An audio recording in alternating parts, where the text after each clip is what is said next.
Kemarin saya juga ada telepon minta kiriman bibit katak 1 ton ke Malaysia yang asli Porang, jadi yang bukan yang di sana.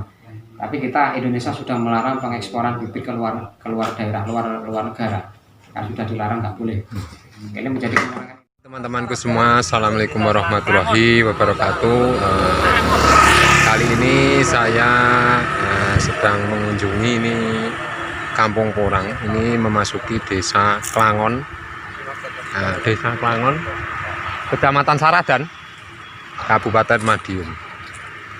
Ini saya sudah memasuki gapura masuk itu sebelah. Oke kawan, ikuti terus perjalanan saya menuju ke Kampung Porang. Oke teman-temanku semua, ini sudah sampai di tujuan. Ini adalah salah satu tempat petani porang.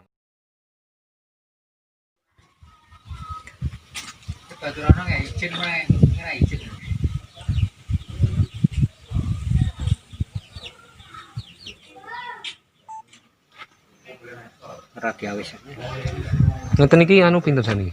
Saniki biasae 10 ton. Nggih. Kering niki sudah 5. Ngeten iki, pun ngeten iki sudah 5. Nggih, jadi ini harganya kalau sudah kering tuh 65. Kalau masih basah seperti ini lebih dari 10.000.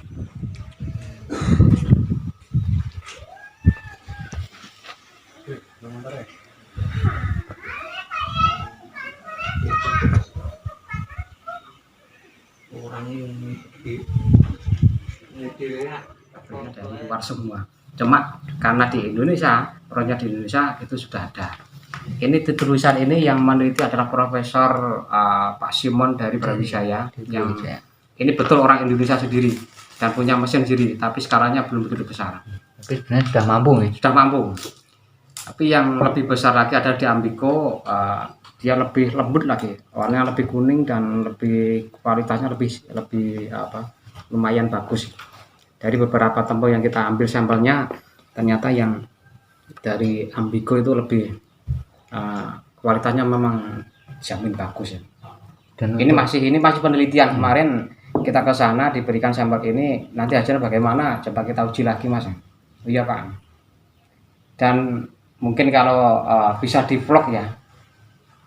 Saat ini Pak Simon yang dari Brawijaya yang menemukan ini, yang membuat ini, mengambil sampel dari sini, yaitu penelitian dari walur.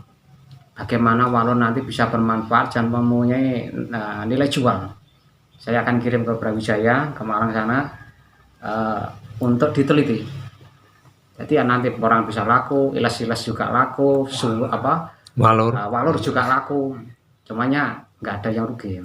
Ya tadi yang saya tanyakan pada Mas tuh itu walur. Ya, kemudian saya tanya, kan kalau iles-iles warnanya kan putih.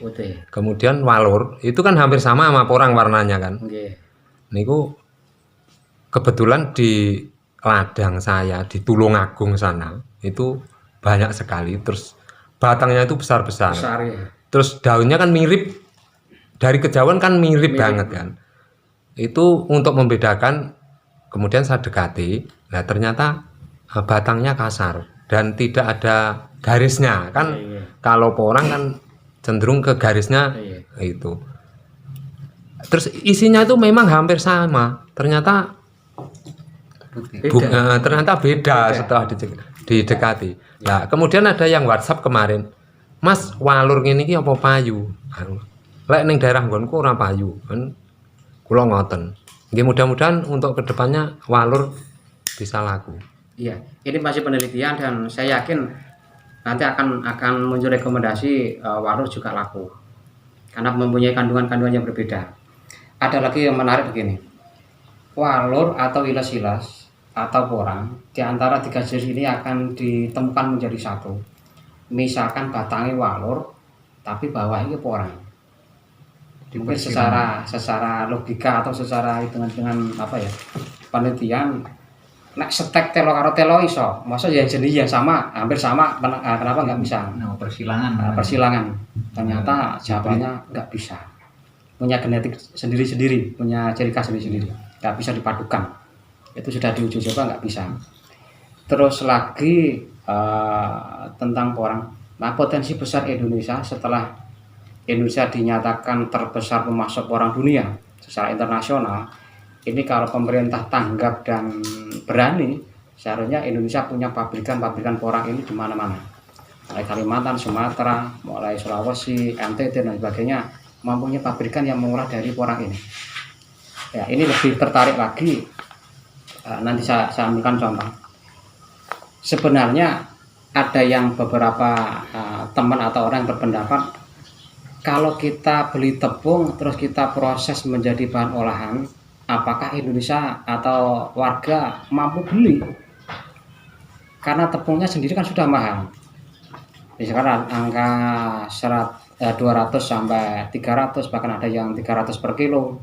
Itu harga tepungnya.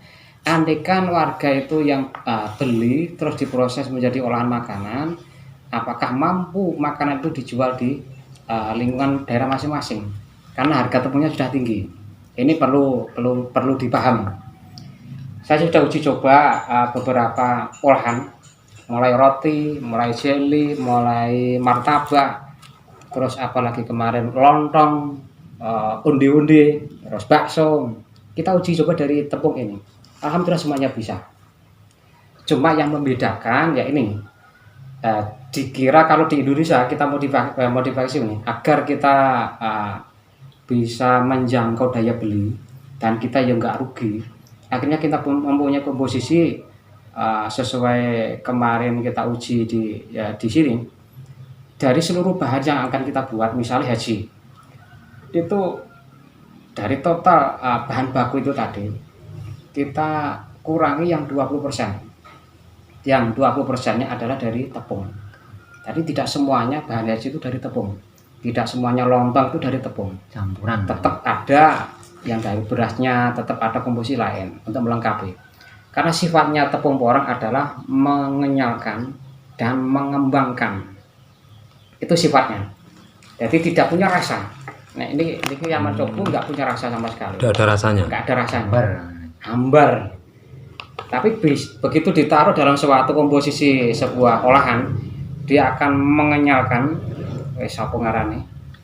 Apa jenis bahasanya? Kenyal. Terus mengembangkan. Misalnya pentol bakso itu biasanya saat ini dari 30 bisa menjadi 50.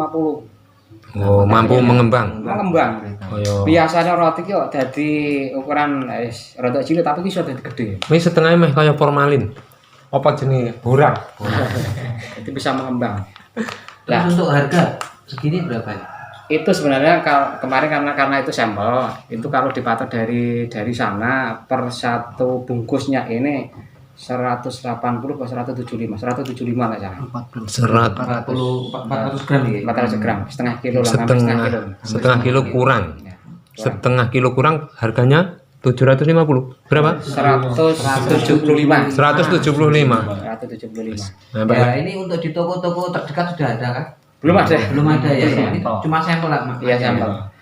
Ya, nanti kan kita ambil langsung ke perusahaan di sana di Malang atau di Ambiko.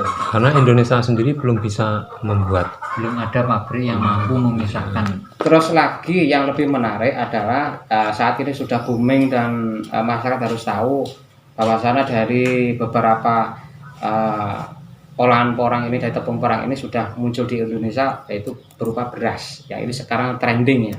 Karena pesanan beras saja ada 50 kilo beras dari porang. Padahal itu 1 kilonya beras harganya kemarin saya jual berapa? 250.000 per kilonya beras. Tapi mudah. Ada petunjuknya. Misalnya ini 1 kilo, ada petunjuknya, cara masaknya di magicom bagaimana. Wis garek mususi dicam magicom, warnanya putih persis beras asli, aman. Tapi bahannya dari porang. Asli porang. Asli porang. Terus dia akan bertahan sampai 2-3 hari. Nggak mampu. Nggak kayak padi ya. Ya, rasanya kayak apa ya? Kayak ketan kayak rada piye ya teraya jenenge. Kelet-kelet Enak. Lah, ini yang trending adalah untuk bahan diet. yang luaris pesan ke kita ini ada 50 kilo itu dari mereka yang ingin diet. Nah, satu hari hanya makan ini sekali, terutama yang di Eropa. Umur 40 ke atas mereka makanan nasi yang dari porang. Satu hari hanya makan sekali, tapi nggak pernah lapar. Jadi kuat awet warak ya, katanya yang di Eropa. Tapi yang di Indonesia yang sudah menguji dari tepung porang ini, mereka terutama ada teman saya yang dari Surabaya itu turunnya gratis pol.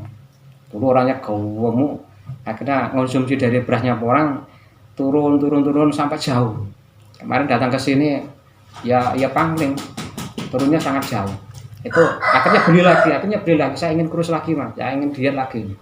Dan kesehatannya lebih malah atas malah tergina karena mungkin biar itu gemuk ya. Bahasa malah enteng. Malah tergina. Serat tinggi tapi kadar gulanya rendah. Terus lagi ini yang perlu kita bahas juga, selain kita budidaya porang harus ada terobosan lain di Indonesia ini, bagaimana dari olahan ini bisa berjalan. Petani bisa merasakan hasil taninya lewat olahan makan di beberapa daerah sesuai ciri khasnya. Ponorogo senengane mie ben gawe mie, Madiun senengane bakso atau pecel ben gawe pecel. Itu nanti akan kita nggak ketergantungan pada negara lain. Di saat dolar turun seperti saat ini, Indonesia sudah mandiri. Andai kan ada pabrikan. Kemarin kita diskusi dengan beberapa tokoh asosiasi di Jakarta, bahwasanya kita akan mengusulkan di pemerintah ada pabrikan baru yang akan muncul mengolah hasil porang. Misalkan akan dibuat bahan lem, bahan cat, bahan insektisida, bahan untuk kosmetik, bahan lain-lain yang lebih banyak lagi. Ini Indonesia kalau sudah muncul pabrikan seperti itu akan menguntungkan petani, akan lebih mudah perputaran keuangan, petani juga berhasil, pengusaha juga berhasil, kita nggak tergantung pada negara lain. Setelah ini akan terjadi, ini juga masih rencana kita dengan pemerintah, mereka yang pemakai negara Eropa yang terbesar, harga kita yang akan menentukan, atau kita yang karena punya harga, tidak akan ada mainan-mainan lagi. Nah, seperti ini, Cina turun, Jepang turun, Thailand turun, kita harus mengikuti karena kita harus kirimnya ke sana.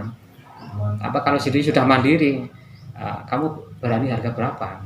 Kamu minta harga berapa? Kita yang menawarkan. Yang lebih kita harus disyukuri, Indonesia adalah masuk kualitas terbaik dunia, orang terbaik dunia dan terbesar dunia. Ini yang harus diakui. Mungkin itu ada yang jenis lain dari India, kemudian dari teman YouTube dari Kalimantan namanya Furqan Muhammad.